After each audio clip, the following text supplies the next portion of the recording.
sesungguhnya nazir itu seperti manajer investasi. Ya, karena apa? Karena nazir itu ya tugasnya adalah mengelola. Nah, jadi bedanya kalau amil ya Bapak Ibu, amil itu tinggal mengumpulkan dan menyalurkan. Tapi kalau nazir dia mengumpulkan, kemudian dia mengelola. Ya, nah tahapan pengelolaan ini sangat penting, tidak boleh hilang. Kemudian setelah dikelola disalurkan manfaatnya, ya, dan hasilnya harus tetap. Nah ini tidak bisa lepas dari yang namanya keuangan. Jangan sampai sekali lagi semakin lama harta wakaf itu kemudian semakin hilang. Oke, nah sebelum itu kita perlu apa ya review ya berkaitan tentang pemahaman kita berkaitan dengan wakaf. Kalau kita bisa lihat dalam Undang-Undang Nomor 41 Tahun 2004 bahwa wakaf itu adalah perbuatan hukum wakif untuk memisahkan dan atau menyerahkan sebagian harta benda miliknya untuk dimanfaatkan selamanya atau untuk jangka waktu tertentu sesuai dengan kepentingannya guna keperluan ibadah dan atau kesejahteraan umum syariah. Nah, jadi wakaf itu adalah perbuatan hukum ya Bapak Ibu sekalian. Makanya ketika ini merupakan perbuatan hukum wakif ya untuk memisahkan dan menyerahkan harta benda miliknya yang awalnya harta benda itu menjadi miliknya pribadi, kemudian harta benda itu menjadi milik Allah. Nah, makanya tadi di sini yang saya sampaikan bahwa dalam konteks yayasan ini harus bisa membedakan mana harta wakaf, mana harta hibah, mana harta sumbangan, ya kan, mana harta yayasan. Nah, kira-kira gitu ya. Nah, sehingga ya ini nanti kita kalau istilahnya compliance ya, kita sesuai ya dengan undang-undang. Kenapa? Karena sesuai dengan Undang-Undang Nomor 41 Tahun 2004, harta benda wakaf itu dilindungi oleh undang-undang. Nah, begitu ya Bapak Ibu. Kemudian berikutnya apa saja unsur wakaf? Ya, yang pertama adalah wakif, yaitu orang yang berwakaf. Ya, berikutnya mauquf alaih, penerima manfaat wakaf. Nah, di sini sangat luas, bisa untuk keagamaan, pendidikan, sosial, ekonomi, budaya, dan hal-hal mubah lainnya yang tidak bertentangan dengan syariah dan undang-undang berlaku. Ya. Kemudian nazir, pengelola harta benda wakaf. Berikutnya mauquf, harta benda wakaf itu sendiri. Berikutnya sirah, ikrar wakaf. Berikutnya lagi adalah jangka waktunya. Apakah jangka waktunya abadi atau jangka waktunya sementara? Nah, ini ya Bapak Ibu sekalian. Kenapa ini juga menjadi penting? Karena nanti kita ketika masuk dalam tahapan implementasi dari harta benda wakaf ini atau akuntansi wakaf itu, maka yang namanya akuntansi itu dia harus ini ya Bapak Ibu sekalian, harus terdata semuanya dan ada nominalnya. Nah, makanya nanti bicara mauquf, harta benda wakaf, nah ini nanti harus ada kalau istilahnya namanya nilai wajar ya. Nah, ya jadi misalnya ada harta benda wakaf berupa tanah, nah ini harus di-apresial atau harus dicek ya harga umumnya, harga wajarnya itu berapa dan itulah yang nanti dicatat. Nah, begitu ya. Baik, nah dan juga jangka waktunya. Nah, karena nanti ada beberapa harta benda wakaf itu yang kemudian jangka waktunya tertentu. Ya, contoh misalnya apa?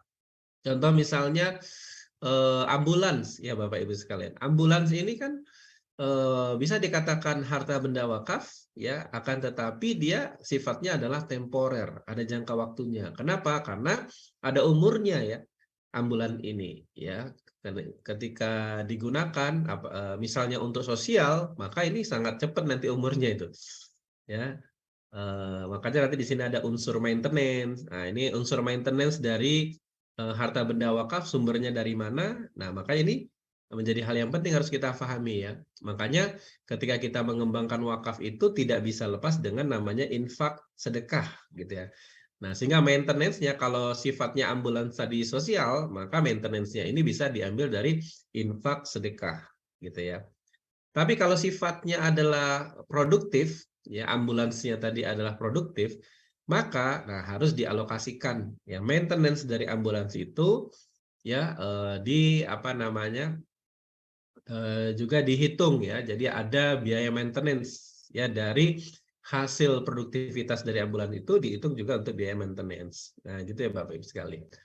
Nah, seperti itu ya dan tentunya ambulan ini tidak akan selamanya ya, mesti akan ada jangka waktu tertentu ya, terjadi penyusutan ya. Makanya nanti di sini ada namanya skema pengukuran ulang ya dari harta benda wakaf. Makanya harta benda wakaf itu yang sifatnya temporer ya, dia bisa jadi berkurang ya, apa namanya, kalau istilahnya kemanfaatannya itu dia akan berkurang. Nah, dan kalau harta benda wakaf bisa berupa tanah, bisa jadi kemanfaatannya akan apa ya, dari sisi nilainya bisa naik. Nah, makanya ada namanya dampak pengukuran ulang. Nanti kita akan bahas detail. Oke. Nah, apa saja jenis-jenis wakaf yang Bapak Ibu sekalian yang perlu kita ketahui? Yang pertama adalah ya berdasarkan manfaatnya, yaitu wakaf ahli, ya, yaitu wakaf yang dengan tujuan jaminan sosial dalam lingkungan keluarga atau kerabat sendiri. Ya, jadi kita berwakaf untuk anak keturunan kita misalnya. Seperti wakafnya sahabat Abu Bakar As-Siddiq di Mekah ya untuk anak keturunan, ya mewakafkan rumahnya di Mekah untuk anak keturunannya. Atau wakafnya Habib Buka Asy ya, bagaimana mengumpulkan ya dana wakaf, kemudian berwakaf di Mekah, kemudian dijadikan hotel, hasilnya untuk anak keturunannya yaitu keturunan dari Aceh, kira-kira gitu. Nah ini ya, ini namanya wakaf ahli atau wakaf zuri ya. Kemudian berikutnya ada wakaf khairi. Nah kalau wakaf khairi ini wakaf yang peruntukannya untuk masyarakat umum, misalnya untuk masjid gitu ya, atau misalnya kita wakaf kebun juga, tapi pemanfaatnya semuanya untuk masyarakat umum. Nah, ini juga boleh. Ya. Yang berikutnya ada wakaf mustara, yaitu gabungan. Ya, jadi ada sebagian untuk wakaf ahli, ada sebagian untuk wakaf khairi. Itu ya Bapak Ibu. Yang berikutnya berdasarkan waktunya, wakaf itu ada namanya wakaf mu'abbad, yaitu wakaf yang diberikan untuk selamanya. Nah, tapi ada juga yang wakaf mu'aqqad. Wakaf yang diberikan dalam jangka waktu tertentu. Ya, jadi ada jangka waktu tertentu ya Bapak Ibu sekalian. Misalnya nanti dalam wakaf uang, nah dia misalnya selama 5 tahun, misalnya gitu ya. Nah, sehingga nanti uangnya yang diwakafkan itu selama 5 tahun, kemudian nanti diproduktifkan oleh nazir ya. Kemudian hasil dari produktivitas itu kemudian ya disalurkan untuk mauquf alaih. Setelah 5 tahun dananya akan kembali. Nah, gitu ya Bapak Ibu. Kemudian ada wakaf ya Bapak Ibu sekalian berdasarkan ininya ya, apa namanya kalau istilahnya penggunaannya ya. Ada namanya wakaf mubasyir atau zati, yaitu ya wakaf ini ya eh, bisa langsung dimanfaatkan, ya bisa langsung digunakan oleh masyarakat. Tapi ada juga namanya eh, wakaf yang sifatnya mistismari, yaitu harus diolah dulu, ya. Seperti misalnya wakaf uang, ya. Jadi dia tidak bisa langsung dibagikan di kemanfaatannya itu, tapi harus diolah dulu, diproduktifkan, hasilnya baru disalurkan. Nah, kemudian bagaimana dengan jenis harta benda wakaf? Nah, yang perlu kita pahami ya sesuai dengan Undang-Undang Nomor 41 Tahun 2004 ya pasal 16 bahwa wakaf itu ya harta benda wakaf terdiri dari dua ya kategori besarnya. Yang pertama, harta benda tidak bergerak. Ya, misalnya apa? Tanah, bangunan, tanaman, hak milik atas rumah susun, juga harta benda tidak bergerak lainnya sesuai dengan ketentuan syariah dan undang-undang berlaku. Ya. Nah, jadi yang ini ya, ini meluaskan ya harta benda wakaf itu. Jadi yang sifatnya tidak bergerak ini juga bisa sangat luas. Berikutnya harta benda bergerak berupa uang. Ya, harta benda bergerak gitu ya. Kategori yang bergerak yaitu misalnya berupa uang. Misalnya logam mulia, surat berharga, kendaraan, hak atas kekayaan intelektual, hak sewa, dan harta benda bergerak lainnya sesuai dengan ketentuan syariah dan undang-undang berlaku. Nah, ini juga bisa kita lihat bagaimana di poin G ini, maka harta benda wakaf itu juga diperluas ya Bapak Ibu sekalian. Nah, ini ya, ada harta benda yang tidak bergerak, ada harta benda yang bergerak. Nah, yang cukup masif untuk saat sekarang ini dikembangkan itu tidak lain adalah harta ya benda wakaf, yaitu berupa uang. Nah, kenapa harta benda wakaf berupa uang? Nah, karena ketika kita mengambil konsep ya bagaimana harapannya ya semua masyarakat kita ini kemudian berwakaf, maka dengan wakaf uang ini semua orang bisa berwakaf. Nah, kemudian dengan wakaf uang ini sangat mudah untuk diproduktifkan ya karena dia berupa uang ya. Nah, tinggal dijaga ya keabadiannya ya Bapak Ibu sekalian. Nah, apa itu pengertian wakaf uang? Jadi wakaf uang itu adalah wakaf berupa uang yang dapat dikelola secara produktif, hasilnya dimanfaatkan untuk mauquf alaih. Nah, makanya di sini konteksnya wakaf uang itu adalah ya dia apa ya? Dikumpulkan ya, kita melakukan fundraising misalnya pengumpulan wakaf uang, maka langkah berikutnya wakaf uang ini harus dikelola secara produktif ya. Hasilnya kemudian bisa dimanfaatkan untuk mauquf alaih. Nah, hasilnya. Nah, di sini sekaligus ya dituntut ya nazir untuk menjaga ya keabadian dari wakaf uang itu tidak boleh hilang. Nah, makanya perbedaannya dengan infak sedekah biasa bagaimana? Kalau infak sedekah biasa kita kumpulkan, kemudian kita salurkan gitu ya. Kita kumpulkan ya, kita salurkan ya. Seperti zakat juga kita kumpulkan, kita salurkan. Jadi selalu habis. Tapi kalau wakaf uang tidak boleh habis. Ya. Minimal pokoknya tetap, bahkan kalau bisa bertambah ya.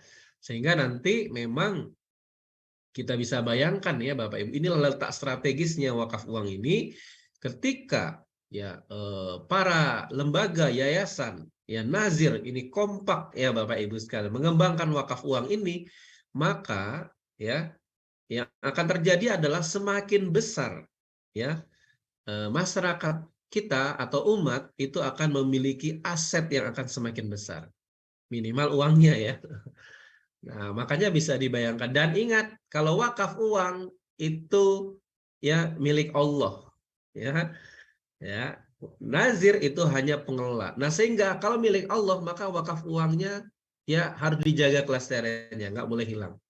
Nah, makanya nanti ya kalau misalnya wakaf uang ini benar-benar ya kita sosialisasikan ke masyarakat, kita aktifkan di lembaga kita, ya karena lembaga kita kan biasanya lebih banyak fokusnya ke wakaf aset ya, maksudnya wakaf melalui uang misalnya ya dengan wakaf aset, pembebasan lahan dan seterusnya. Nah, kalau kita bisa fokus ke wakaf uang, oke, wakaf aset tetap jalan, tapi kita juga mengembangkan wakaf uang, maka ke depan ya aset umat ini sangat luar biasa. Ya, berapa triliun nanti ya aset umat ini yang kemudian sudah pastinya aset triliunan umat ini nanti manfaatnya itu akan terus mengalir. Nah, kenapa? Karena bicara wakaf uang itu bicara membangun aset, bicara membangun mesin, ya Bapak Ibu sekalian. Nah, ini dahsyat ya Bapak Ibu ya. Makanya ini harus kompak ya semua nazir itu mengembangkan wakaf uang. Kenapa? Karena output dari wakaf uang itu nanti adalah bisnis. Makanya seperti disampaikan oleh Ustadz Irfan Salkubek bahwa di masa kejayaan Islam ya wakaf itu adalah motor penggerak ekonomi. Kenapa? Karena ketika wakaf itu dikumpulkan, maka harus produktif. Maka harus dibangun usaha. Ya, kita kumpulkan wakaf uang 100 juta, Bapak Ibu, itu udah bisa jadi usaha ya di zaman sekarang gitu. Udah bisa menjadi bisnis gitu ya. Makanya menariknya nanti ketika kita mengembangkan yayasan berbasis wakaf, terutama wakaf uang, maka output dari yayasan itu mesti bisnis. Nah, gitu ya. Kalau yayasan nggak punya bisnis, ya jadi dia nggak mandiri nanti secara finansial. Nah, tapi menariknya kalau karena wakaf uangnya nggak boleh dibagikan ya, wakaf uangnya harus jadi bisnis. Nah, gitu ya Bapak. Makanya nanti menariknya ya Bapak Ibu ketika kita memahami konsep yayasan itu, maka sebenarnya ketika yayasan ini berkembang, maka akan lahir ya bisnis-bisnis ya berbasis wakaf nanti ke depan. Nah, ini ya Bapak Ibu sekalian. Oke, itu tentang wakaf uang. Nah, tentang wakaf uang ini, ya fatwanya udah jelas ya Bapak Ibu, jawas ya boleh. Akan tetapi nilai pokok wakaf uang harus dijamin kelestariannya. Nggak boleh dijual, dihibahkan, ataupun diwariskan. Nah, di sini alur proses wakaf uang dan wakaf melalui uang. Jadi Bapak Ibu sekalian, para ustaz-ustazah sekalian, ketika seorang wakif berwakaf, maka akan ada dua pilihan. Ya, apakah wakafnya ini kemudian menjadi wakaf yang melahirkan aset wakaf secara sosial atau melahirkan aset wakaf secara komersil? Nah, ini ya, jadi nanti ada dua nih ya pilihannya. Apakah aset wakaf sosial atau aset wakaf komersial? Nah, kalau sosial ya sudah, berarti jadi masjid, gitu ya. Jadi kuburan. Ya, kalau saya bagi silahkan jadi TBK ya. Nah, TBK ya. Tanah bangunan kuburan. Nah, kira-kira gitu ya. Tapi kemudian sebenarnya bisa juga wakaf itu kemudian menjadi komersial atau produktif. Nah, nanti ketika bicara komersial atau produktif, di sini ada jalurnya.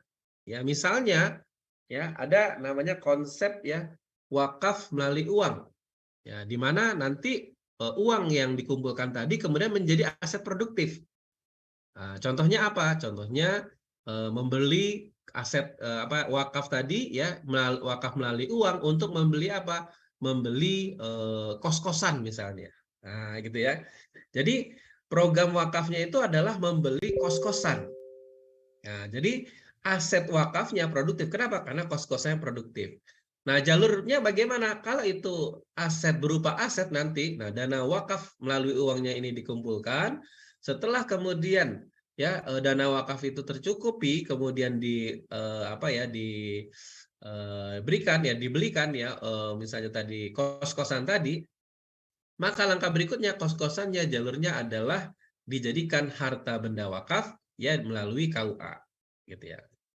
Nah, kemudian ini menjadi aset wakaf produktif bagi Nazir. Kenapa? Ya karena ya tadi ya di sini bentuknya adalah kos-kosan sehingga nanti di situ dikelola secara produktif ya oleh Nazir yang menghasilkan.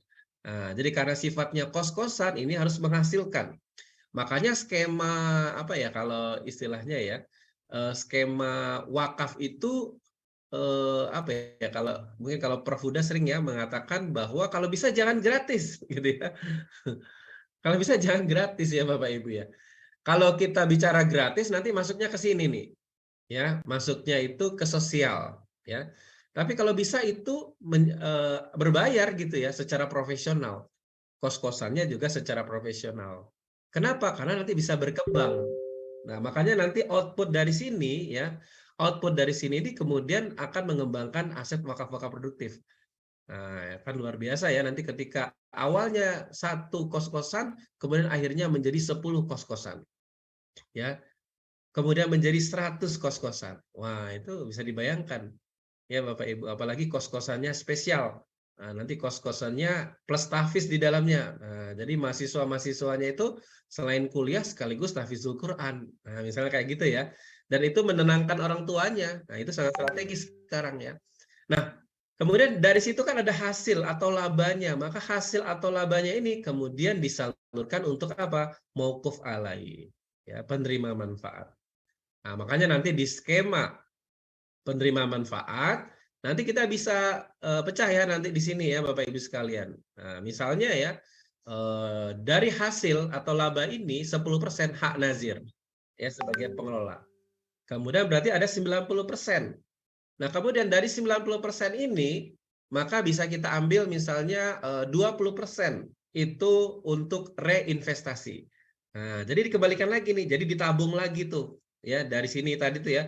Ini nanti akan ditabung lagi ya, ditabung lagi yang tadi yang dalam rangka tadi apa? Dalam rangka untuk melahirkan aset wakaf berikutnya ya, kos-kosan berikutnya kira-kira begitu. Nah, ini kita bisa belajar dari wakafnya sahabat Utsman bin Affan. Kalau wakafnya sahabat Utsman bin Affan itu hasil dari harta benda wakafnya ya hasil manfaatnya tadi setengahnya disalurkan, setengahnya disimpan. Nah, makanya ini sama ya. Kita ambil 20% aja lah disimpan gitu ya. Kemudian 20% nanti untuk apa? Bisa untuk ini ya, bisa untuk misalnya syiar nazir misalnya, syiar wakafnya nazir. Nah, atau bisa jadi juga operasional ya sebenarnya, tapi syiarnya nazir. Nah, boleh misalnya 20%. Nah, berarti sisanya 50% salurkan mauquf alai, ya, penerima manfaat. Nah, siapa penerima manfaatnya? Ya, silakan ya kita rancang. Apakah nanti di sini untuk pendidikan, kesehatan, ekonomi, ya, sosial, budaya, dan apapun ya Bapak Ibu.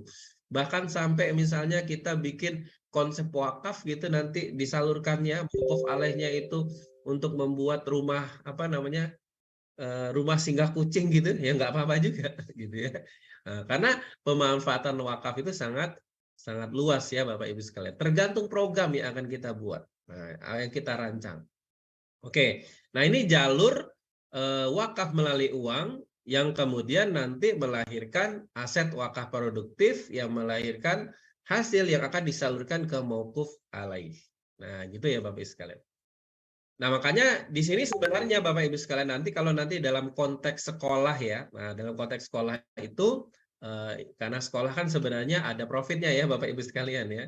Nah, ada profitnya ini sebenarnya kita bisa kembangkan. Jadi sekolah kita itu nanti output dari hasil misalnya tanahnya itu tanah sekolah kan kita fundraising wakaf untuk tanah sekolah gedungnya. Maka harusnya kita juga alokasikan ya laba itu untuk sebagian untuk mauquf alaihnya ya ditentukan mauquf alaihnya misalnya nanti maka outputnya apa kalau sekolahan misalnya beasiswa kayak gitu ya kemudian juga makanya tadi ketika wakaf itu berkembang maka bisa jadi ya wakaf itu akan mensubsidi SPP gitu ya. Kemudian yang berikutnya di sini ada wakaf uang. Nah, kalau wakaf uang, nah ini dia jalurnya produktif ya. Maka untuk akta ikrar wakaf dan seterusnya ke bank syariah. Nah, kalau ini tadi ke KUA karena aset wakaf ya berupa aset wakaf ya ke KUA. Maka kalau di sini aset wakafnya adalah uang maka melalui bank LKSPWU. Kemudian ya berarti nazir memiliki aset wakaf uang. Ya nanti ya diproduktifkan. Apakah diproduktifkan ke usaha secara langsung atau usaha secara tidak langsung misalnya deposito syariah ya instrumen perbankan syariah ya sukuk dan seterusnya gitu ya. Bisa juga ya secara langsung. Nah, tapi harus ada proses penjaminannya. Nah, dari mana proses penjaminannya? Ya, kalau dalam peraturannya itu ada melalui asuransi ya. Nah, cuman sekarang belum ada asuransi untuk proyek wakaf itu. Nah, kalaupun nanti mau ya Bapak Ibu sekalian di wakaf produktif secara langsung ini, maka nazir bisa memastikan ada penjaminan ya bahwa kalau terjadi sesuatu atau gagal ya Bapak Ibu harus digantikan oleh nazir. Nah, sumbernya dari mana? Bisa dari harta nazir, ya penjaminannya ini bisa dari infak, ya Bapak Ibu sekalian. Nah, jadi ada penjaminan. Jadi nazir punya hitungan-hitungan sendiri. Makanya nanti di sini ada namanya SOP ya, Standard Operational Procedure, yang di situ nanti untuk menentukan bahwa program investasi yang akan dilakukan itu sudah sesuai dengan ini ya ini istilahnya manajemen resiko ya Bapak Ibu sekalian. Nah kemudian investasi langsung. Nah kalau yang paling simpel nazir ya kalau dirasa belum pengalaman ya paling simpel masukkan di deposito syariah atau sukuk ya nggak usah mikir lagi ya tinggal masukin tinggal nunggu hasilnya setiap bulan. Nah tapi memang bedanya hasilnya kecil. Nah ini tergantung ya kepercayaan diri nazir dan kemampuan nazir masing-masing. Hasilnya juga sama skemanya tadi. Ya, skemanya ya bisa 10% itu hak nazir, ya 10% hak nazir. Nah, tadi ada 90%. Nah, itu untuk mauquf alaihnya tadi bisa juga kita bikin skema. Nah, jadi minimal untuk mauquf alaih secara langsung itu 50%. Nah, yang sisanya itu bisa reinvestasi. Nah, sama ya di sini untuk harset wakaf uang juga reinvestasi. Sehingga harapannya dalam catatan kita nanti di akuntansi kita itu aset wakaf uang itu semakin lama dia akan semakin bertambah. Nah, bukan semakin berkurang ya, tapi semakin lama akan semakin bertambah. Nah, kayak gitu ya Bapak Ibu sekalian. Nah, untuk operasional syiarnya nazir juga tadi sudah dialokasikan ya misalnya dari 20% itu. Nah, ini ya Bapak Ibu skema alur proses ketika kita mengoptimalkan wakaf ya uang itu dari wakif gitu ya.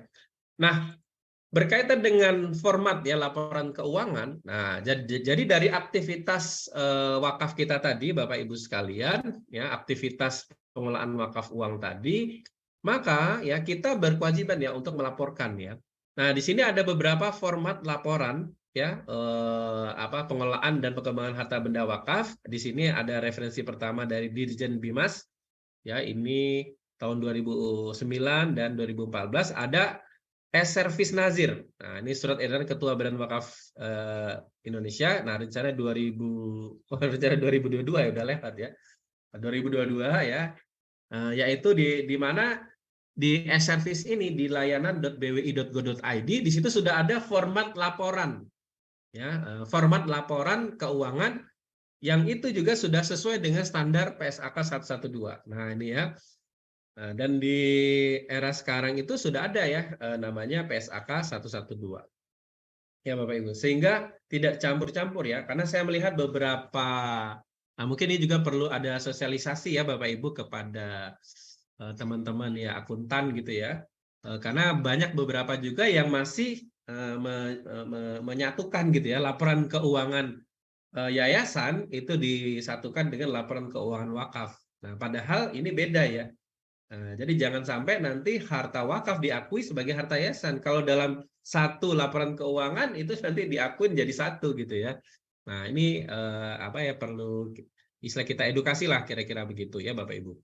Nah, bagaimana formatnya kalau untuk laporan wakaf uang ya Dirjen ya Bimas simpel banget ya Bapak Ibu sekalian. Tinggal pelaksanaan wakaf uang, pengembangan dengan menggunakan instrumen wakaf, ya penggunaan hasil pengelolaannya untuk pendidikan, ya mauquf alih, rencana pengembangannya pakai apa, instrumennya pakai sukuk. Nah, jadi simpel ya, Bapak Ibu. Jadi hanya berupa laporan seperti ini. Nah, tapi kemudian dikembangkan oleh apa namanya BWI di layanan.bwi.go.id ya namanya e-reporting ya BWI di sini dibuat dengan sesuai standar yang ada di PSAK 112. Nah, di mana nanti di sini ada ini ya ada berapa tuh? Ada 5 laporan ya. Yang pertama adalah laporan ya penerimaan harta benda wakaf, kemudian ada laporan mutasi harta benda wakaf, ada laporan ya dampak pengukuran ulang. Tadi ingat ya, jadi ketika harta benda wakaf yang kita kelola itu pasti ada perubahannya. Nah, kalau tanah tadi ya dampak pengukuran ulang itu tanah tadi maksudnya apa? Bisa jadi harganya naik gitu ya. Nah, kemudian, nah itu ada namanya dampak pengukuran ulang. Kemudian tadi mobil tadi bisa jadi harganya turun. Nah ini juga harus diukur ya, diukur apa nama dampak pengukuran ulangnya. Kemudian laporan hasil pengelolaan. Nah ketika ya dana wakaf ini dikelola, nah, maka nanti apa namanya harus dilaporkan hasilnya. Nah jadi yang dimasukkan itu hasilnya. Nah, kemudian ketika hasilnya udah masuk dengan tadi ya kategori tadi ada misalnya 10% gitu ya, ada berapa tadi, kemudian berikutnya laporan penyalurannya. Nah, dari hasil ini kemudian disalurkan. Nah, gambarannya seperti apa ya Bapak Ibu sekalian? Nah, ini ya untuk referensi ya Bapak Ibu. Nah, jadi seperti ini ya contoh misalnya ini ya Bapak Ibu menerima harta benda wakaf ya berupa misalnya kebun sawit misalnya 5 hektar. Nah, ini kategorinya apa? Kategorinya wakaf tidak bergerak. Ya, misalnya hak atas tanah gitu ya. Akunnya ini nanti hak atas tanah ya, akun wakafnya nanti di akuntansinya. Nah, kemudian jangka waktunya apa ini? Ya, permanen. Terus nilai wajarnya berapa nih kebun sawit 5 hektar nih? Oh, 275. Ya, berdasarkan apresial ya atau nilai wajar ya di sekitar ya. Nah, nama wakifnya siapa? Ambarwati gitu ya. Kemudian AIW-nya ada nggak? Ada. Sertifikatnya ada nggak? Ada. Nah, siapa staf yang mengupload gitu ya atau yang mendokumentasi? Rika misalnya gitu. Nah, ini ya Bapak Ibu sekalian. Jadi kemudian misalnya apa nih? Tanah ya sama ya. Terus misalnya wakaf melalui uang. Nah, misalnya ini ya, wakaf melalui uang pengadaan ambulans misalnya gitu. Nah, bentuknya apa? Wakaf melalui uang kategorinya, jenisnya. Akunnya kas bank karena dana wakaf melalui uang tadi ya dia masuk ke bank dulu ya karena belum jadi barang kan. Terus jangka waktunya permanen. Ya, berapa nilainya? Ya 150.000. Nah, siapa wakifnya? Bayi Haki. Nah, gitu ya. Terus kemudian nah ini AIW-nya ada nggak? Misalnya ada ya, sertifikatnya ada nggak dan seterusnya. Oke, terus kita bisa lihat yang lain lagi. Misalnya kalau kita lihat yang lain apa namanya wakaf bergerak selain uang, misalnya saham. Nah, ini ya wakaf saham, efek ekuitas di bawah 1 tahun, gitu ya. Di sini berapa nilai wajarnya 25 juta dan seterusnya ya. Nah, Kemudian di sini ya, jadi dicatat semua ya Bapak Ibu sekalian. Nah, nanti di sini sudah ada kategori-kategorinya. Oke, sini ya, ini contohnya. Ya, misalnya ini juga hak guna ya. Jadi kayak hak guna bank perkantoran, ini masuk kategori wakaf temporer, hak guna manfaatnya namanya wakaf hak guna manfaat ya. Ini wakaf temporer. Nah, berapa? 5 tahun. Nah, ini bisa ya. Siapa yang memberikan? PT Fortuna dan seterusnya. Nah, jadi ini kita bisa lihat semuanya tercatat ya Bapak Ibu. Makanya nanti tugas Bapak Ibu di yayasannya ini mulai menginventarisir ya harta wakaf ya. Karena saya pernah melihat ya salah satu laporan dari Nazir itu ya. Itu skemanya langsung ini ya harta wakaf disalurkan gitu ya. Nah, makanya ini harus hati-hati. Jadi ini diterima dulu. Nah, kemudian nanti di sini ada mutasi. Nah, mutasi ini maksudnya apa? Nah, misalnya tadi ya apa? Misalnya aset ya wakaf itu ya ini pemesanan aset misalnya untuk tadi wakaf sifatnya wakaf produktif memesan barang-barang wakaf. Nah, kayak gitu ya. Nah, jadi nanti piutang wakaf berapa? Berarti berkurang nih ya. Aset wakaf uangnya berkurang 150. Jadi karena sudah diinvestasikan untuk usaha misalnya produktif gitu. Kemudian misalnya ini nah jadi ini ada mutasi ya dana wakaf itu.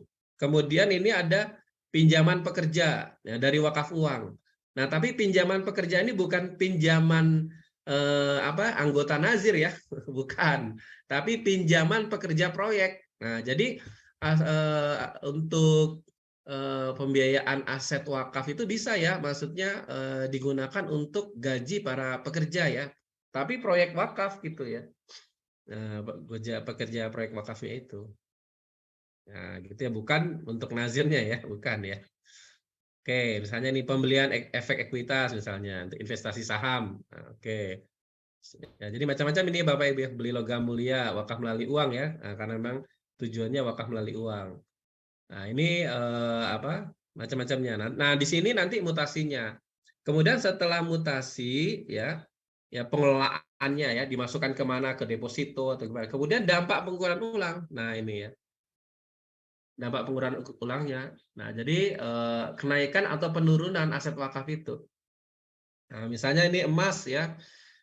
Ini gimana nih ya dia ada kenaikan atau penurunan. Kalau ini namanya berarti kenaikan ya Bapak Ibu. Jadi nah kalau yang atas ini penurunan nih aset sahamnya, saham PT-nya turun. Nah, gitu. Kemudian di sini ambulans ya. Ambulansnya ini ya turun ini. Nah, ya apa 5 juta ya Bapak Ibu sekalian. Nah, ini kenapa? Karena dampak pengukuran ulang. Kebun sawitnya, bertambah nih naik ya. Diukur apa? Diukur ulang harga ininya, wah, meningkat ya 30 juta. Tanahnya ini juga meningkat. Rumah susun misalnya ini turun ya. Mesin apkir, nah ini juga turun. Nah ini namanya jadi dampak-dampak pengukuran ulang ini tuh dari aset wakaf yang sudah dilaporkan ya Bapak Ibu sekalian. Nah makanya dia akan ngaruhnya ke situ. Oke, berikutnya di sini ada ininya hasil pengelolaannya. Nah, ini misalnya apa bagi hasil. Nah, di sini kita laporkan ya bagi hasilnya berapa gitu ya. Masuk ke kas gitu 50 juta ya bagi hasil gitu. Kemudian nanti di sini ada dividen ya dari saham itu berapa masuknya 125 juta dan seterusnya. Nah, ini untuk hasilnya ya. Kemudian berikutnya ada penyaluran untuk mauquf alaih. Nah, ini kita laporkan juga dari hasil tadi ya kemudian disalurkan misalnya. Nah, disalurkan misalnya apa nih? Nah, jadi penyaluran ini dari hasil ya Bapak Ibu ya, dari hasil yang tadi sesuai dengan rancangan kita, nah nanti disalurkan bantuan dan seterusnya. Nah, di sini sudah ada format-format laporannya yang nanti kita bisa upload di layanan.bwi.go.id. Nah, seperti itu ya Bapak Ibu sekalian. Baik. Nah, berikutnya dari sini ya kemudian ya lahir ya laporannya. Nah, laporannya sesuai dengan PSAK 112, maka kita akan melaporkan laporan posisi keuangan. Ya, kemudian rincian aset wakaf, laporan aktivitas wakaf, laporan arus wakaf, catatan atas laporan keuangan. Nah, nanti ini kita harus laporkan dalam standarisasi PSAK 112. Dan alhamdulillahnya untuk di e-reporting BWI ini sudah sesuai dengan standar 112 ya, PSAK 12. Jadi kalau kita upload yang seperti tadi itu dia langsung otomatis mengeluarkan laporan-laporan ini. Oke ya. Nah, berkaitan dengan PSAK 112, maka hal yang penting untuk kita pahami adalah intinya di PSAK 112 ini bahwa entitas pelaporan dana wakaf atau nazir menyajikan laporan keuangan tersendiri yang dimana dia tidak dikonsolidasikan ke dalam laporan keuangan organisasi ya Bapak Ibu atau badan hukum nazir. Nah, jadi ketika kita mencatat ya laporan keuangan misalnya ada wakaf uang itu tidak boleh dimasukkan di laporan keuangan yayasan, nggak boleh, harus terpisah. Berarti nanti itu ada dua laporannya, yaitu laporan dana non wakaf, di sini laporan yayasan ya, kemudian di sini ada akuntansi dana wakaf. Nah, jadi laporannya tadi terpisah Bapak Ibu untuk laporan wakaf itu, karena ingat dana wakaf itu milik Allah. Ya Bapak Ibu ya. Nah, maka dipisah. Nah, jadi nggak boleh dijadi satu. Nah, jadi kesalahan banyak sekarang ini ketika belum memahami PSAK 112, laporannya jadi satu. Sehingga kalau laporan jadi satu, ada wakaf uang terkumpul itu, wakaf uang itu menjadi aset yayasan. Karena kan di situ aset. Bahkan dihitung aset lancar gitu kan yayasan. Nah, karena nggak boleh ya Bapak Ibu ya. Kayak gitu. Jadi harus dipisah. Ya, maka nanti laporan kita itu nazir ya. Laporan nazir itu nanti ada dua ya Bapak Ibu. Laporan akuntansi dana wakaf, kemudian ada laporan akuntansi dana non wakaf. Nah nanti dana non wakaf itu seperti apa? Oke, ada penerangannya nggak di sini? Oh, nanti ada di bawah nanti saya sampaikan ya. Nah berikutnya di sini nanti gambarannya ya Bapak Ibu laporan keuangannya. Jadi nanti ada namanya ini ya, ada aset. Ya, nanti aset ini ya ada aset lancar, misalnya kas ya, kas bank ya untuk wakaf, piutang wakaf. Nah, ya. Kemudian surat berharga ya, logam mulia, aset lancar lainnya gitu ya. Kemudian ada aset tidak lancar. Nah, misalnya apa? Investasi pada entitas lain, investasi gitu ya. Aset tetap ya tadi ya bisa bangunan dan seterusnya, bisa lahan, aset tak berwujud misalnya misalnya haki dan seterusnya. Kemudian aset tidak lancar lainnya ya, nanti silakan dimasukin. Nah, jadi ini aset. Nah, yang 5 miliar di sini ya itu adalah aset wakaf. Ya Bapak Ibu sekalian. 5 miliar di sini itu adalah aset ya wakaf. Kemudian ada liabilitas ya, hutang. Kemudian di sini menariknya bedanya dengan laporan keuangan biasa, ada namanya di sini liabilitas dan modal gitu ya. Nah, kalau di sini namanya aset neto. Nah, karena ini semuanya itu menjadi aset ya Bapak Ibu sekalian. Maka kemudian nanti di sini ada hutang. Nah, hutang ini maksudnya bagaimana? Nah, hutang ini misalnya nazir ya melakukan pembangunan, nah, tapi kemudian ini ya apa namanya dana istilahnya itu harusnya dikirim oleh supplier itu misalnya senilai anggap aja 300, nah, sebenarnya itu dibutuhkan 500 juta ya, tapi dikirim nazir baru membayar 300 juta ya misalnya. Nah, tapi sama supplier sudah dikirimin duluan ya, sehingga ada selisih 200 juta jadi hutang gitu ya. Kemudian wakaf temporer jangka pendek. Nah, untuk wakaf temporer ini dimasuk kategori hutang di sini ya. Dan yang lainnya. Kemudian jangka panjang. Nah, misalnya istilahnya investasi wakaf temporer yang memang jangka panjang ya. 10 tahun, 20 tahun dan seterusnya. Nah, kemudian aset neto. Nah, berapa ya totalnya dan kemudian total aset netonya berapa? Kemudian nah aset neto dan liabilitas berapa totalnya. Nah, ini Bapak Ibu. Oke ya. Kemudian yang berikutnya ya rincian aset wakaf. Nah, nanti di sini ya. Nah, jadi nanti muncul di sini itu laporan ketika ada penerimaan ya. Kemudian nanti ada mutasi wakaf, ya mutasi ini tadi untuk misalnya tadi investasikan tadi. Kemudian nanti ada dampak pengukuran ulang. Nah, kalau dari investasi yang diinvestasikan maka di sini nanti ada namanya hasil pengolahan. Nah, ya, kalau untuk investasi mesti akan muncul hasil pengelolaan. Kalau dampak pengukuran ulang, ya hasilnya itu apa? Ya hasilnya bisa jadi berkurang, bisa jadi bertambah di sini ya. Nah, kemudian penyaluran mauquf alaih, ya, kemudian yang berikutnya di sini apa namanya aset, ya, aset wakafnya. Jadi perubahannya. Nah, kemudian di sini ada ya Bapak Ibu sekalian laporan aktivitasnya. Nah, ini laporan aktivitasnya. Jadi berapa penerimaannya ya Bapak Ibu sekalian. Penerimaan apa? Nah, kalau di laporan keuangan biasa namanya laporan rugi laba gitu ya. Kalau di sini namanya laporan aktivitas. Nah, di situ penghasilannya jadi penerimaan. Jadi nanti di sini dibagi menjadi penerimaan wakaf permanen, ya. Ada penerimaan wakaf temporer. Nah, kemudian juga ada dampak pengukuran ulang. Nah, di sini ada dilaporkan di sini ya, karena berpengaruh nanti kepada aset netonya. Nah, kemudian di situ ada pengelolaannya juga. Nah, kemudian nanti ini dikurangi ya. Nah, di pengelolaan tadi itu kemudian dikurangi dengan apa? Nah, ada beban pengelolaan ya untuk operasional dan seterusnya. Kemudian ada hak nazir. Nah, itu diambil dari hasil nanti ya, dari hasil. Kemudian berikutnya penyaluran ke mauquf alaih. Nah, gitu. Misalnya untuk apa nih di sini muncul semua ya. Untuk penyalurannya pendidikan berapa juta gitu ya, kesehatan berapa juta, dakwah. Nah, nanti kita bisa bikin kategori-kategori. Nah, ini untuk laporan aktivitas. Nah, gitu ya. Jadi bukan laporan rugi laba gitu. Nah, kemudian arus kas. Nah, di sini juga ya, berapa arus kasnya ya, penerimaannya berapa dan seterusnya. Oke. Nah, itu ya Bapak Ibu sekalian. Nah, kemudian ada laporan, kalau ini laporan wakaf, ya Bapak Ibu, maka kemudian ada laporan dana non-wakaf. Nah, karena nazir itu ya dapat menerima sejumlah dana yang bersumber dari wakif ataupun calon wakif atau pihak lain yang dapat digunakan bagi kepentingan pengelolaan lembaga nazir dan bukan merupakan aset wakaf. Nah, makanya dia harus terpisah.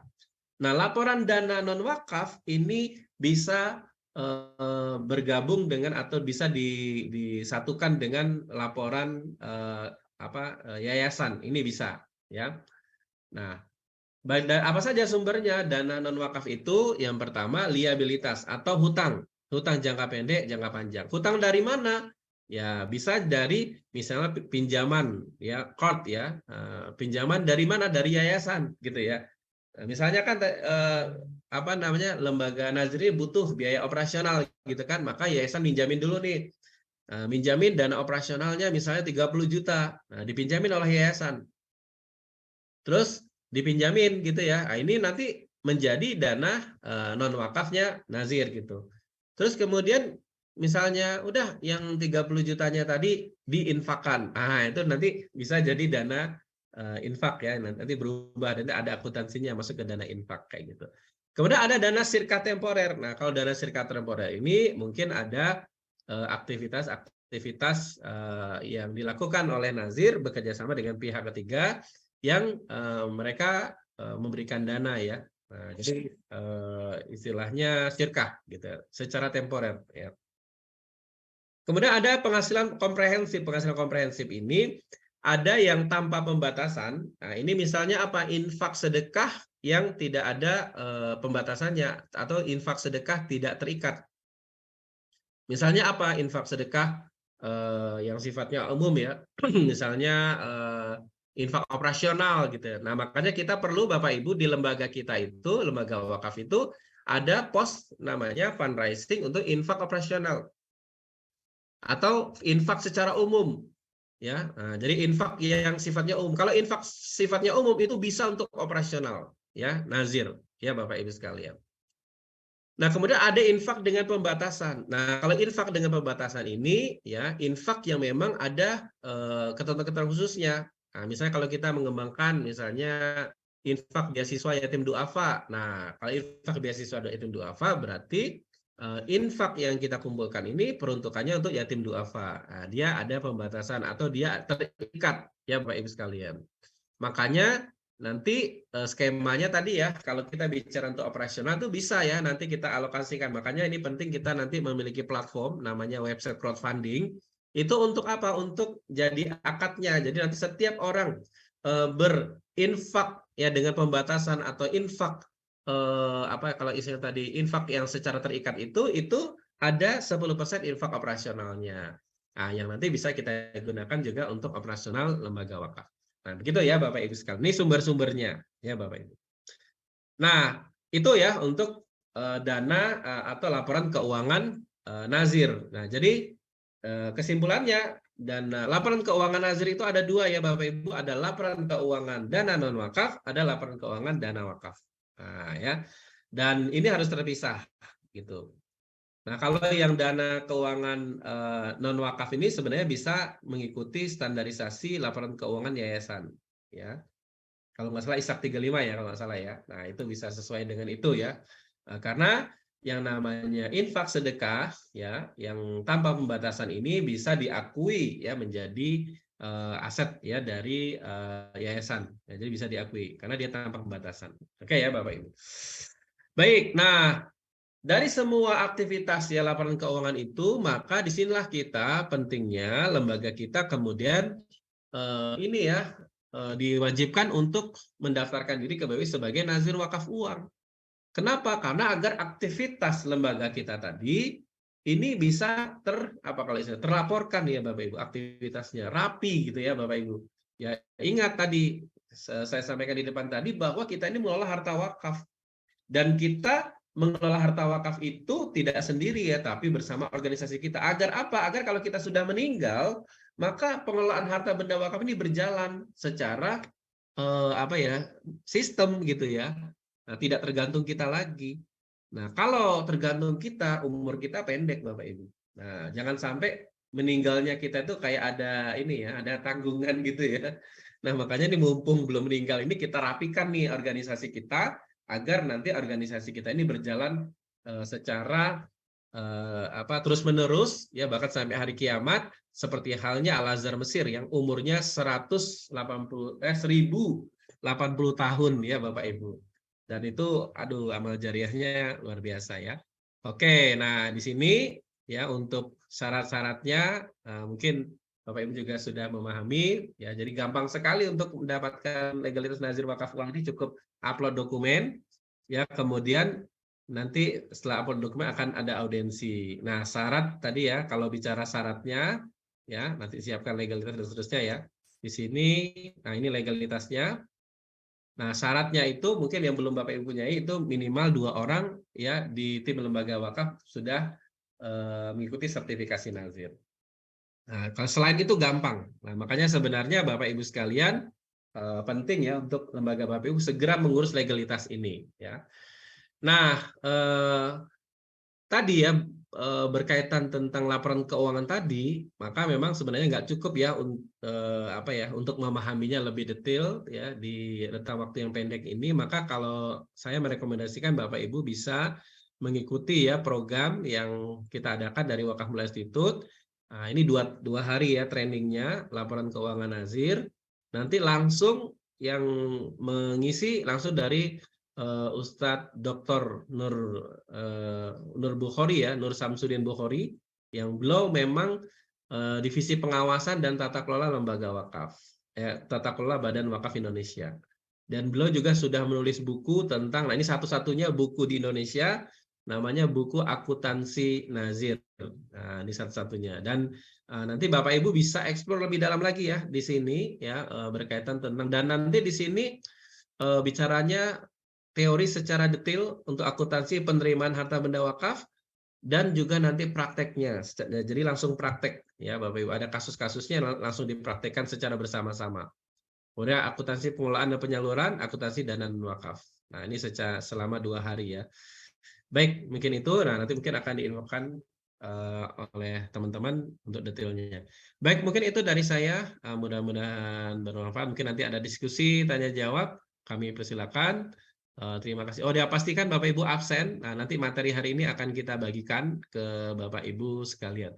Terima kasih banyak. Yang tertarik untuk ikut training ya, laporan keuangan 2 hari boleh chat di Zoom ya. Tertarik training laporan keuangan ya. Sebutkan nama lembaganya sama nomor WA-nya. Nanti biar dibantu ya oleh admin.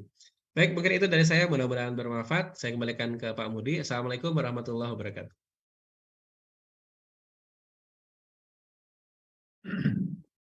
Waalaikumsalam warahmatullahi wabarakatuh.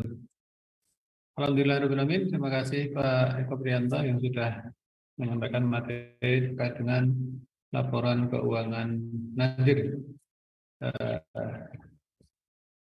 Saya mencoba menebak sepertinya ada yang perlu diperjelas kembali ya. Tetapi memang eh, rekomendasi dari Yayasan Wakaf Pilihan Institute ini adalah Bapak Ibu supaya bisa mengikuti training secara online yang terdekat antara tanggal 25 sampai dengan 26 Januari. Ya. Untuk detailnya nanti bisa ditanyakan, akan di-share juga oleh rekan-rekan admin. Baik, Bapak Ibu sekalian, sebelum kita masuk ke sesi tanya jawab, mengingatkan kembali, mohon izin untuk Bapak Ibu yang belum mengisi presensi di kolom chat, kita mohonkan untuk bisa mengisi presensi di kolom chat. Baik, untuk selanjutnya ya ada yang resen, Bapak Ahmad Fauzi, kami persilakan Bapak.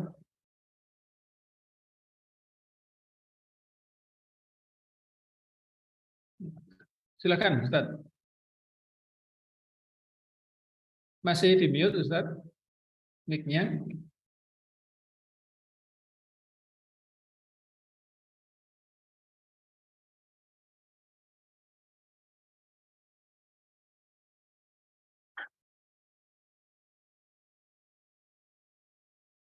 Oke, sebentar saya buka dulu. Halo, yes. Ya, silakan, Ustaz. Oke. Baik, terima kasih. Assalamualaikum warahmatullahi wabarakatuh. Waalaikumsalam. Ada dua pertanyaan, Ustaz. Yang pertama, terkait dengan wakaf, baik itu wakaf melalui uang ataupun wakaf uang. Tapi yang saya pertanyakan ketika wakaf uang itu yang terjadi di yayasan kami, itu misalkan wakaf untuk pembangunan kelas. Nah, itu kan kita harapannya tadi tujuan akhirnya bisa diberikan manfaat untuk mauquf alaih. Nah, cuman yang terjadi kan terkadang wakaf yang kita share ke wali santri atau ke masyarakat, misalkan terkumpul dana sejumlah katakanlah 200 juta untuk 2 pembangunan ruang kelas, 2 RKB. Dan ternyata ketika pembangunan 2 RKB itu butuh dananya nggak 200 juta, butuh dananya 300 juta. Nah, akhirnya oleh yayasan ditambahkanlah uang yayasan. Nah, ini kan campur tuh. 2 RKB itu ada menggunakan dana wakaf, ada juga dana yayasan. Nah, kemudian selesai di situ tuh kan. Ya udah sudah jadi bangunan, padahal kan kita harapannya ada manfaat buat mauquf alaih.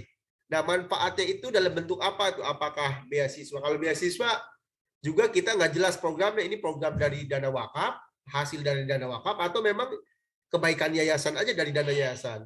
Nah, ini yang terjadi. Itu yang pertama. Terus kemudian yang kedua, Tan. Yang kedua, memang kita yang jelas yayasan kami belum ada legalitas nazir wakaf uang, karena memang saya baru kemarin ikut pelatihan dan sertifikasi, itu pun saya baru tahu harusnya sih minimal 2 orang yang harus ikut. Jadi kita baru ikut 1 orang, tapi nanti insya Allah ke depan mungkin bisa direkomendasikan lagi. Nah, caranya bagaimana tuh Tan?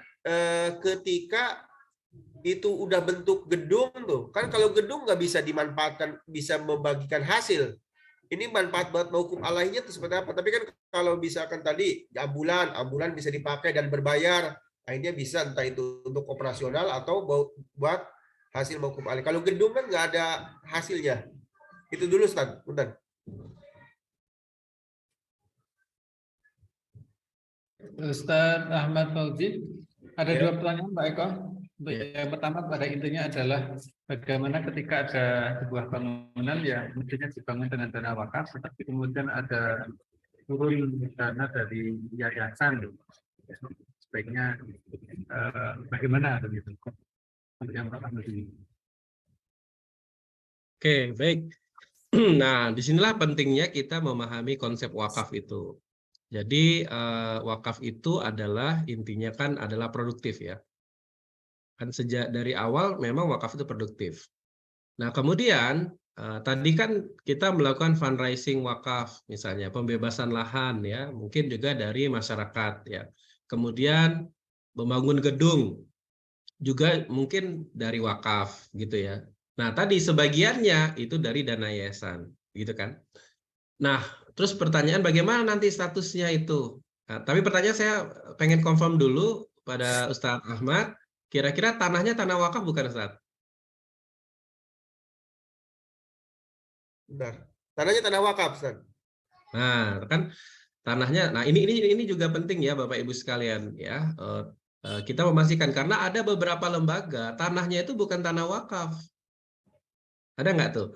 Ya tanahnya milik personal, kemudian fundraising wakaf untuk bangun gedung. Iya. Ya. Nah, terus apa yang terjadi? Ya ternyata karena tanahnya bukan tanah wakaf, kemudian ternyata yang punya tanah meninggal, akhirnya turun waris. Akhirnya tanahnya diambil sama ahli warisnya gitu kan. Akhirnya udah kisruh kan seperti itu. Nah, makanya ini kalau kita ingin nanti melakukan skemanya wakaf, maka pastikan tanahnya adalah tanah wakaf. Oke, udah benar ya. Mudah-mudahan juga sudah jadi sertifikat wakaf ya, Ustaz ya. Belum. Nah, ya itu berarti PR-nya ya. Ya, oke. Itu dulu. Nah, pertama tanah wakaf. Nah, berikutnya kan itu jadi bangunan ya di atasnya. Di bangunan itu juga kita melakukan fundraising ke wali murid, masyarakat umum untuk pembangunan ya. Kemudian kan di situ dari dana wakaf itu tadi untuk pembangunan tadi tanahnya udah wakaf, bangunannya udah wakaf, terus kurang ininya ya. Ya. Kurang sedikit gitu ya, misalnya 300 juta, ini ditutupi oleh yayasan. Gitu kan? Misalnya 300 juta ditutup oleh yayasan. Nah, makanya yang pertama ini harus clear dulu yayasannya. Nutupin ini sifatnya itu adalah yayasan berwakaf atau yayasan minjamin. Ya kan? Nah, itu harus jelas akadnya. Nah, gitu ya. Nah, jangan sampai nanti begini, jangan sampai karena yayasan masukin 300 juta, kemudian seakan-akan wah itu gedungnya milik yayasan. Padahal itu kan wakaf gitu. Nah, berarti kan harus jelas tuh akadnya. Kalau sifatnya yayasan minjamin, nah berarti kan tadi ada kan yang hitungan tadi bahwa ada hutang wakaf gitu ya. Ya, Ada ya. kan tadi kan di Iya, pos betul. akuntansinya hutang wakaf, maka nanti yayasan melakukan fundraising lagi. Ketika fundraising dapat, nah dana itu dikembalikan ke dana yayasan. Kalau akadnya adalah dipinjamkan.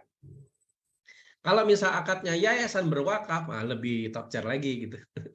Jadi Ya. yayasannya berwakaf dicatat bahwa itu sumber wakafnya dari yayasan. Nah, sehingga nanti aset wakaf itu ya merupakan full ya aset wakaf dan itu digunakan untuk program pendidikan.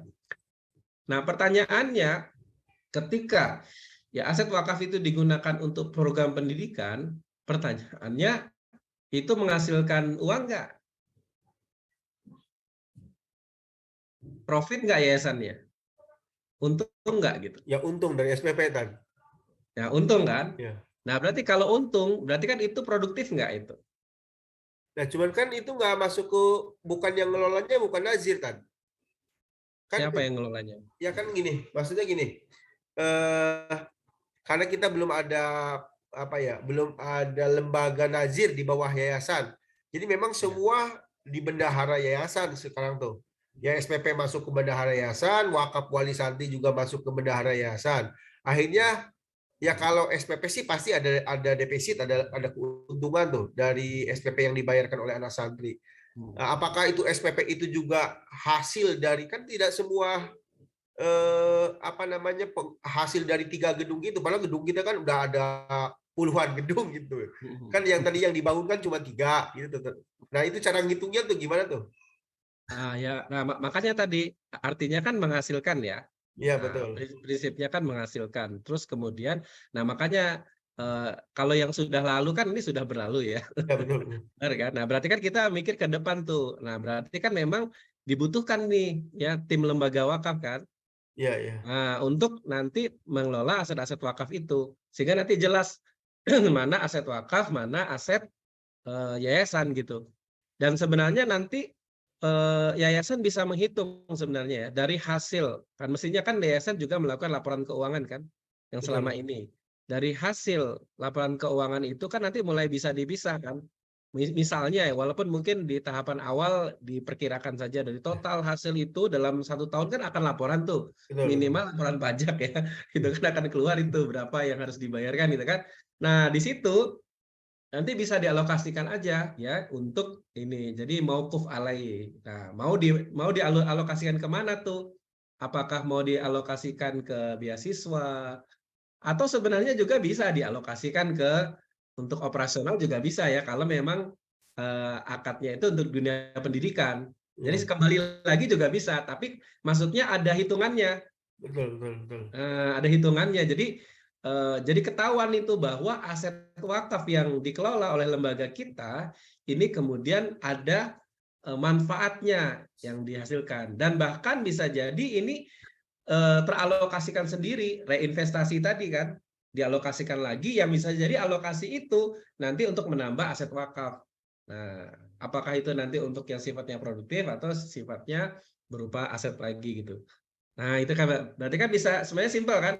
Nah, dari kan seperti nanti bendahara bisa ngitung tuh dari total hasil itu ya nanti dialokasikan dari misalnya dari berapa gedung itu berapa persen yang wakaf kan gitu bisa dihitung kan? Iya, Nah, iya. dari berapa persen itu bisa dialokasikan. Besar kecilnya tapi ada alokasinya gitu.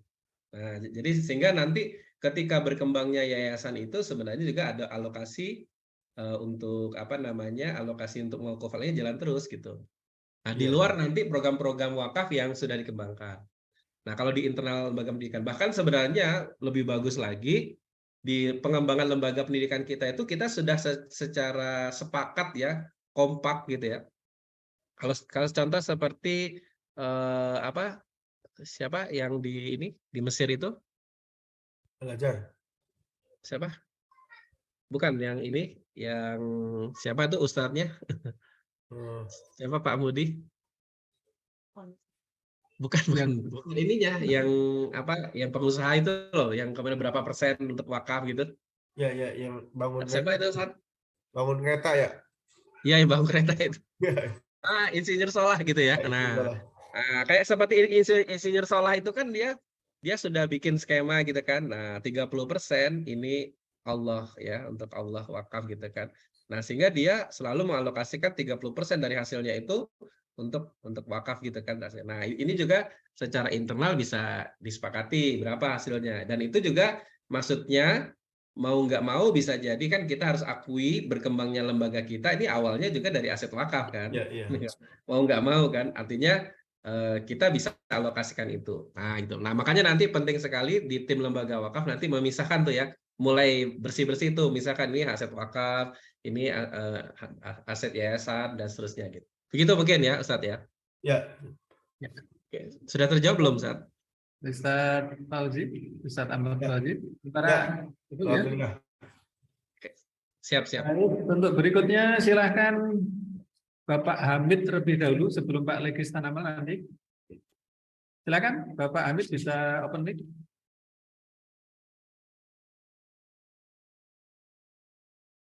Masih Ya. mute? Oke, Assalamualaikum warahmatullahi wabarakatuh. Begini, saya mau tanya, kalau di tempat kami ini kan awalnya memang belum ada aset wakafnya. Jadi pada saat kami bergerak itu, ya awalnya kita hanya kumpul-kumpul uang, ya sifatnya semacam infak, sedekah dan sebagainya, kemudian dengan berbagai aktivitas lainnya, yang kemudian bisa mengumpulkan sejumlah uang. Nah, kemudian bersepakat untuk mengembangkan amal usaha secara nyata di masyarakat. Nah, kemudian harta itu kita belikan sebuah tanah, yang gitu tanah. Nah, kemudian terus berjalan dan kami juga sambil mengimpun-impun lagi, yang semuanya memang tidak ada ikrar wakafnya. Nah, kemudian sampai pada pembangunan sekolah. Itu. Nah, pada saat pembangunan sekolah berjalan, kemudian tanah itu kan masih dinotariskan, jadi masih atas nama nadir-nadir perorangan kan gitu. Tapi itu atas nama yayasan gitu. Namun kemudian kita berpikir kalau ini nanti di suatu saat kita ini kan umurnya enggak panjang, itu nanti akan bisa menimbulkan masalah di kemudian hari tentang aset yayasan kan gitu kan. Lalu akhirnya kita sepakat untuk didaftarkan ke KUA untuk bisa dijadikan sebagai harta wakaf kan itu. Jadi apa itu wakafnya ya umat tadi gitu. Karena itu adalah harta yayasan. Terus kemudian sampai kita proses keluarlah surat tanah wakaf dari Badan Pertanahan. Dan di situ memang dijadikan sebagai untuk pada waktu pengimpunan kan untuk kegiatan keislaman intinya itu di situ. Pusat kegiatan keislaman. Lalu akhirnya berdirilah sekolah. Setelah berdiri sekolah dan kemudian berjalan dan berkembang dengan baik, maka lalu kemudian muncul persoalan-persoalan pembiayaan kan gitu. Maka lalu dibuatlah sebuah kepengurusan tentang pengelolaan daripada harta dari perolehan dunia pendidikan tadi. Nah, karena ini tadi asal mulanya dari apa itu ide hanya mengumpulkan dana lalu dijadikan sebuah sekolah tadi, ya. Sementara di sekolah itu masih memerlukan biaya operasional tinggi, sehingga kalau itu uang itu dijadikan uang wakaf, yang mana dari apa itu untuk hak nadir misalnya 10%, kemudian untuk operasional sekian persen dan sebagainya, mungkin tidak akan mencukupi kan gitu. Jadi akhirnya ya semuanya itu dikelola oleh yayasan, namun apa itu penggunaannya sesuai dengan pos-pos. Di samping itu kami juga memposkan untuk dana pengembangan aset, yaitu seperti misalnya kalau gedung roboh ya kita harus sudah siap punya dana itu, dan itu sifatnya adalah dana yang apa itu tidak boleh dimanfaatkan lain kecuali untuk pengembangan aset tanah atau gedung. Nah, yang kami pertanyakan bagaimana ini? Apakah ini ada kesalahan dalam teknik penataan keuangannya? Karena tadi apa itu aset tanah itu sudah menjadi benda wakaf kan begitu. Sementara dimanfaatkan untuk seperti itu. Sehingga sampai sekarang ini pembiayaan operasional dan pembiayaan kegiatan keagamaan dan sosial termasuk kesejahteraan tenaga pendidikan itu diambilkan dari dana non apa itu untuk aset itu. Jadi ada dana aset tersendiri yang memang kami siapkan untuk pengembangan baik pengembangan tanah maupun tanah apa itu gedung. Nah, ini bagaimana, Tat? Ini yang kami tanyakan, kami masih apa itu awam tentang itu ya, karena memahami dari wakaf uang saja juga baru kemarin. Iya, tapi insya Allah kami akan berusaha untuk mensosialisasikan dan kita akan mengembangkan itu. Terima kasih, begitu Cak pertanyaan kami secara singkat. Baik, bisa langsung ditanggapi Pak Eko. Oke, baik ya, terima kasih Ustadz Hamid ya. Nah, jadi kalau dari sisi alurnya sudah betul itu Ustadz ya. Jadi kan apa namanya, kalau istilahnya tadi, kalau ini istilahnya nih para pengurus yayasan berwakaf ini ya. Nah, jadi dari dana yang dikumpulkan, kemudian dijadikan aset tanah, kemudian aset tanah ini diwakafkan, gitu kan? Jadi pengurus yayasan itu mewakili ya para donatur-donatur itu untuk menjadi wakif untuk menjadi dana tadi kemudian menjadi tanah wakaf ya, dan sudah ada sertifikatnya juga. Oke, itu pertama. Kemudian tanah wakaf ini kan digunakan untuk peruntukannya adalah tadi ya untuk dunia pendidikan kalau istilahnya gitu ya, diperuntukkan untuk dunia pendidikan. Kemudian dikembangkanlah di atas tanah itu dunia pendidikan. Nah, jadi ini ada satu sisi ada aset wakaf. Kemudian aset wakaf ini ya digunakan oleh yayasan untuk mengembangkan dunia pendidikan. Nah, ketika mengembangkan dunia pendidikan, nah ini kan kemudian berkembang lah ya dunia pendidikannya di atas aset wakaf ini gitu ya. Kemudian juga secara operasional dikelola oleh yayasan dan seterusnya ya. Nah, kalau dari sisi prinsipnya tidak masalah seperti ini Ustadz ya, tidak masalah. Kemudian hasilnya, kemudian tadi digunakan untuk operasional ya, guru dan karyawan dan seterusnya. Kemudian ada sebagian dialokasikan tadi untuk aset. Nah, nanti apakah nanti ini menjadi aset yayasan atau nanti mau diwakafkan lagi, ya itu tergantung akadnya nanti ya. Tapi kalaupun itu menjadi aset yayasan juga tidak masalah. Nah, jadi posisinya sudah oke itu, nggak masalah.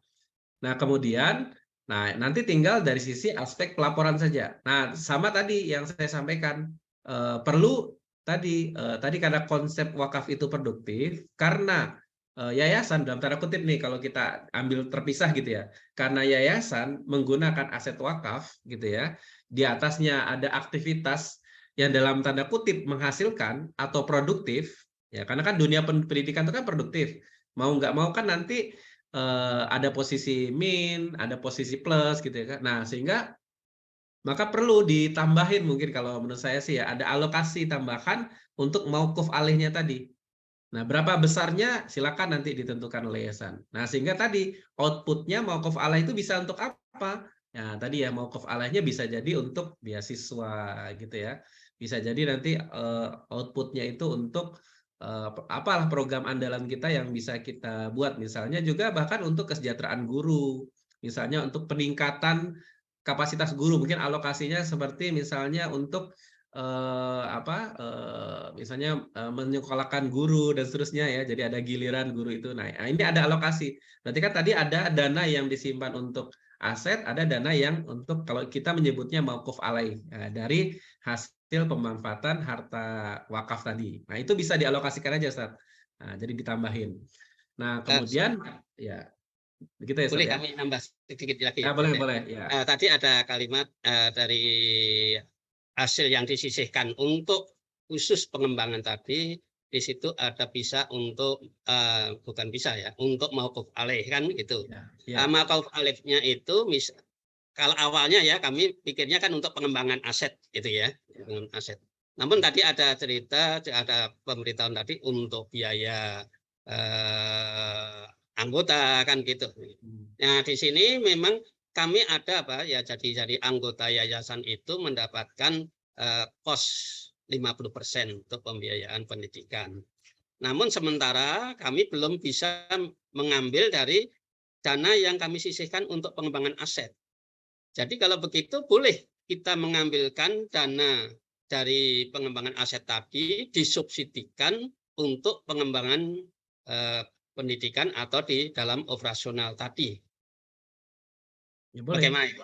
Ya, boleh. Jadi bisa, nah maka harus jelaskan itu posnya apa.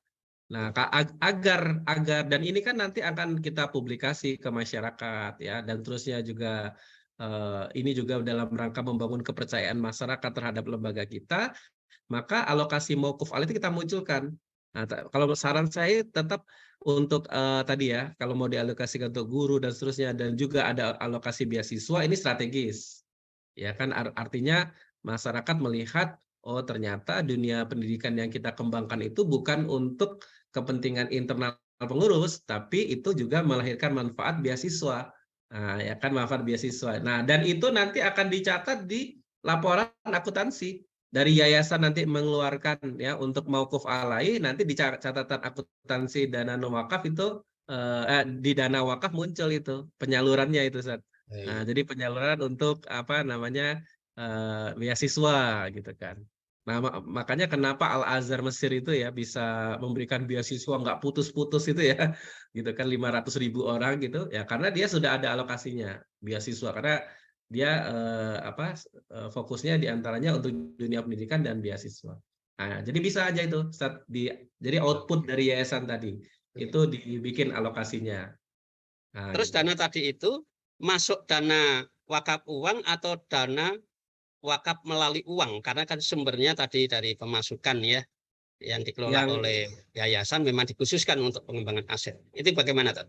yang untuk yang mana? Yang aset tadi. Untuk dana yang dikhususkan untuk pengembangan aset, Nah, termasuk itu mauquf alaih, itu apakah masuk dalam kolom dana wakaf uang atau wakaf melalui uang? Nah, Iya, tadi kan ini ada dua ya Ustadz ya. Ada yang iya. satu yang mauquf alaih ya. Mm-mm. Nah, kalau yang mauquf alaih berarti posnya ke mauquf alaih penyaluran. Nah, tapi Sumbernya, kalau Tad. Maksud apa? saya sumber aset dananya tadi itu masuk dalam kelompok wakaf melalui uang atau wakaf uang. Karena kan nantinya akan diwujudkan pengembangan, ya kan? Walaupun sebagian untuk beasiswa, tapi sebagian pasti akan untuk pengembangan aset. Nah, dalam pembukuannya itu masuk dana kas yayasan yang diperuntukkan pengembangan aset atau masuk dalam wakaf uang atau wakaf melalui uang. Ini, Tad. Ada Nah, 3 alternatif yang nah, kami belum bisa paham. ya tadi kan ada dua dulu Ustadz. Ada kategori dua ya. Iya. Ada kategori mauquf alaih tadi yang untuk beasiswa tadi Ustadz ya. Nah, kalau yang untuk beasiswa itu berarti alokasinya penyaluran mauquf alaih.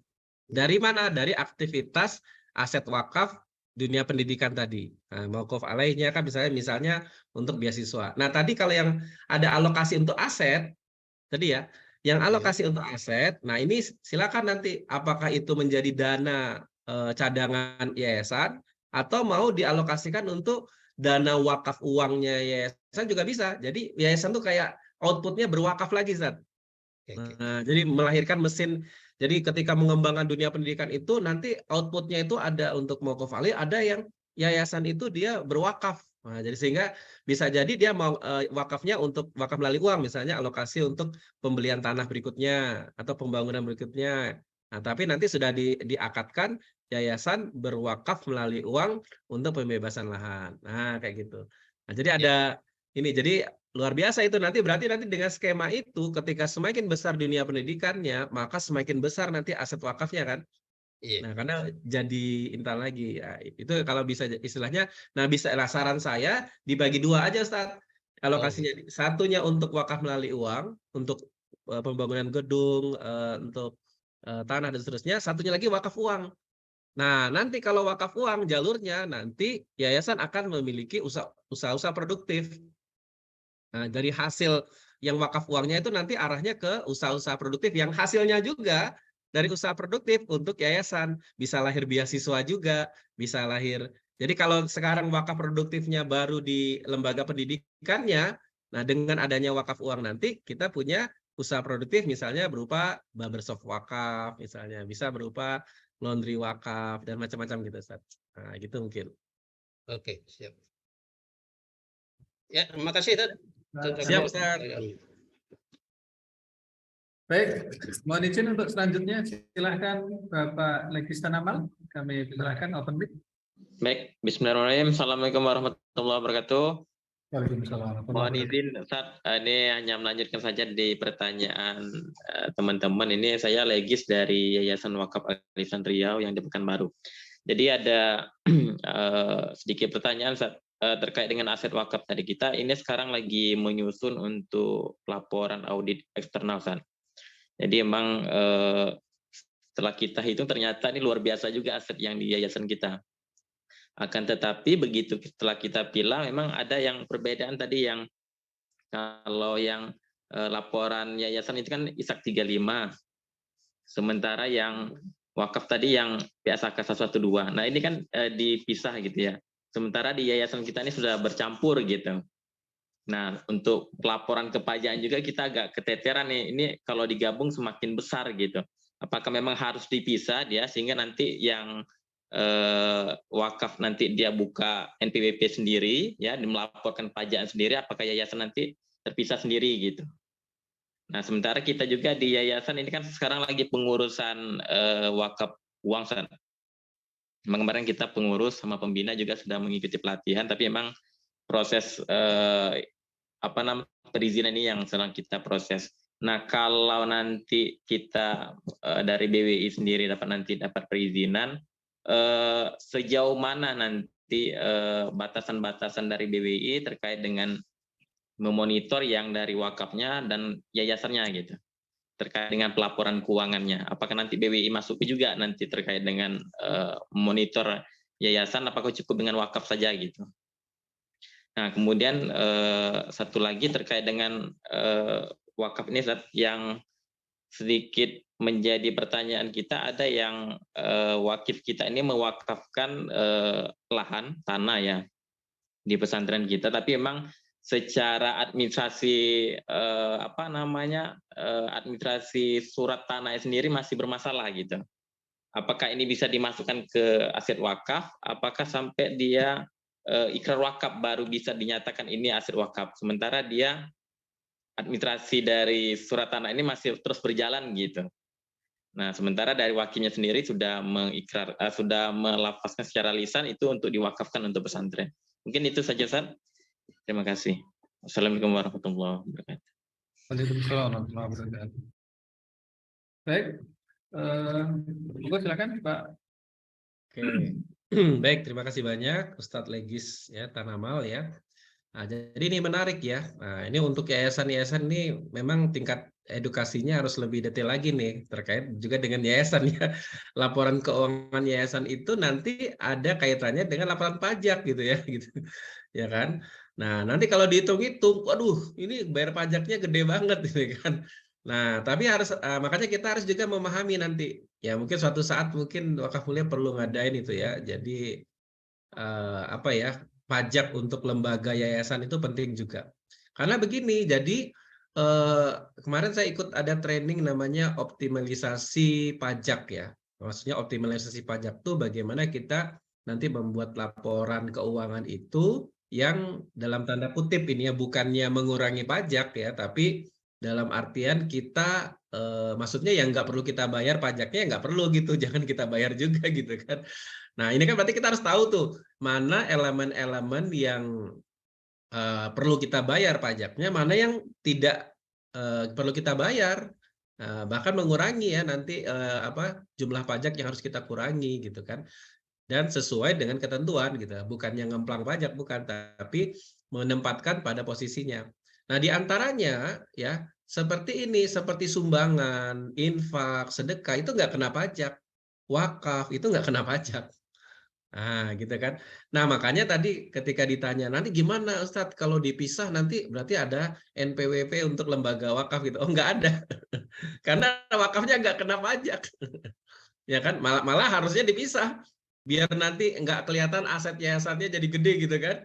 Nah, dipisah, yang wakaf ya, yang yayasan. Nah, makanya juga nanti yang di yayasan tadi kan saya sampaikan ada laporan keuangan dana non wakaf. Nah, laporan keuangan dana non wakaf itu nanti di situ ada infak sedekah. Makanya nanti kita yang kategori sumbangan, infak sedekah itu ya kita jelaskan sumbangan, infak sedekah. Nah, kalau yang profit yayasan dihitung profit. Nah, yang kena pajak itu mana? Profit yayasan. Kalau infak sedekah tidak kena gitu kan. Nah, seperti itu. Nah, makanya ini malah dengan kita pisah itu malah akan dalam tanda kutip ya mengurangi pajak gitu. Karena memang tidak kena pajak kan. Nah, itu pertama. Jadi dipisah. Terus kemudian bagaimana nanti BWI ya berkaitan dengan hal ini. Nah, maka yang BWI butuhkan itu adalah laporan wakafnya. Nah, tadi yang saya sampaikan, yang saya contohkan tadi laporan ke BWI itu kalau sudah punya legalitas nazir wakaf uang, maka yang kita laporkan itu adalah laporan dana wakaf. Nah, laporan dana non wakafnya itu tidak masuk dalam laporan. Nah, jadi maksudnya tadi BWI tidak masuk ke urusan yayasan gitu intinya gitu ya. Nah, jadi yang akan dijaga BWI itu adalah aset wakafnya. Nah, gitu. Oke, berarti sudah terjawab ya. Nah, jadi tidak usah khawatir untuk yang yayasan gitu. Kemudian yang berikutnya, nah berkaitan tentang tadi ya, yang tanah wakaf yang belum clear ya, akta ikrar wakafnya, belum jadi sertifikat, nah itu belum bisa kita akui sebagai harta wakaf.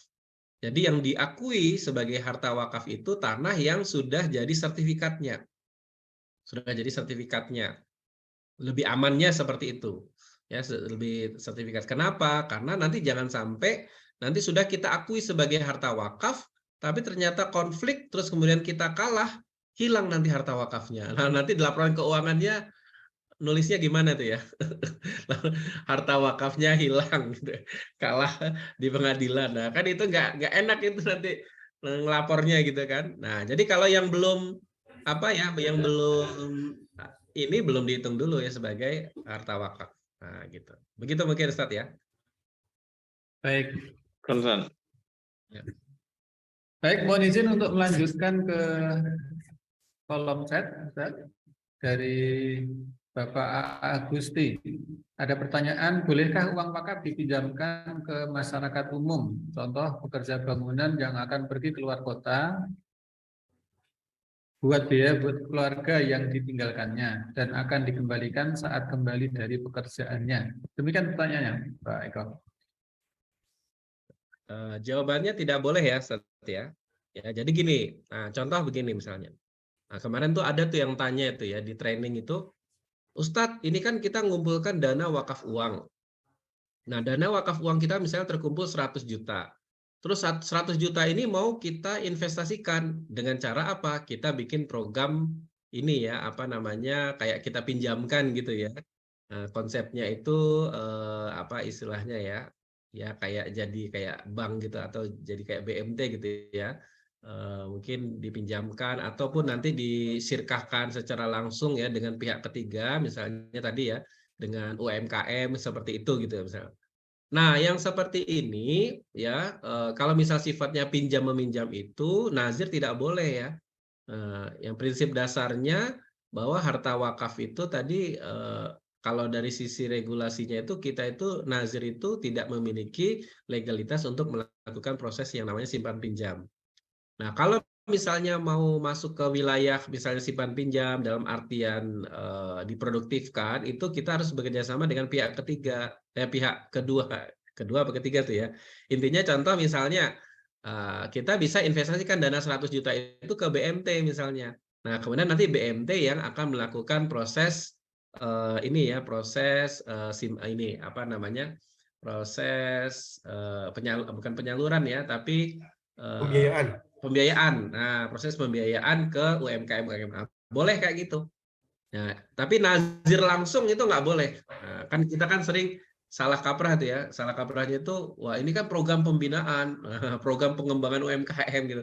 Iya, itu benar maksudnya, tapi secara legalitas lembaga kita tidak memiliki legalitas itu. Nah, maka kita harus pakai pihak ketiga tadi. Nah, ke BMT misalnya ya. Nah, tadi kalau BMT tadi standarnya minimal dia beroperasi 2 tahun, laporan keuangannya juga harus jelas gitu ya. Karena tadi ya harus hati-hati untuk itu. Nah, kemudian juga bisa juga misalnya ke BSI. Ya, itu kita kemarin waktu silaturahmi ke BSI itu ada juga program seperti itu. Dana wakaf uang kita itu bisa kita investasikan ke BSI, tapi nanti investasinya terikat. Terikat itu maksudnya apa? Masuknya ke BSI, tapi terus kemudian ke ininya terikat. Kita tunjuk gitu investasinya untuk kemana gitu. Misalnya kita ada program pendampingan untuk satu kampung gitu ya. Nah, kita salurkan dana 100 juta, terus kemudian dari BSI nanti BSI ke ini ke misalnya ya ke kampung itu. Tapi nanti memang harus ada ininya ya analisa fit and proper test-nya yang secara detail. Makanya ada BSI itu sebagai pihak yang kemudian bertanggung jawab terhadap tadi mekanisme itu secara profesional ya, harus layak ya, nggak boleh nggak layak gitu kan, biar dananya aman. Nah seperti itu ya, jadi memang harus apa namanya nggak boleh langsung. Apalagi tadi kalau sifatnya konteksnya hanya bukan untuk produktif ya, konteksnya dana wakaf dipinjamkan gitu ya, itu nggak boleh ya. Nah, jadi jangan kalau bisa jangan dilakukan ya, bahaya nanti. Nanti apalagi nanti nggak kembali ya, kasihan itu yang kasihan itu yang minjam itu. Nggak bisa mengembalikan dananya dana wakaf nanti. Nah, begitu ya. Ya, Baik, artinya saya Ustaz, kita bekerja sama dengan BMT mungkin sebagai penjamin saja kali ya, itu yang BMT-nya yang bergerak, mungkin seperti itu ya Ustaz. Ya, benar. Jadi tadi yang seperti skema BSI tadi, makanya dengan BMT-nya harus kita kontrol juga. Nah, jadi maksudnya itu sifatnya tadi investasinya itu terikat. Nah, terikat itu jadi ibaratnya dalam tanda kutip lah, kita pinjam legalitasnya BMT lah gitu ya. Nah, biar nggak langsung kita pinjam legalitasnya BMT, maka nanti kan ada bagi hasil berapa persen untuk BMT, berapa persen untuk Nazir gitu kan. Nah, nanti dialokasinya ke situ. Nah, jadi Oke, tidak terima kasih Ustaz. Ya. siap. Moderator izin bertanya lagi, boleh?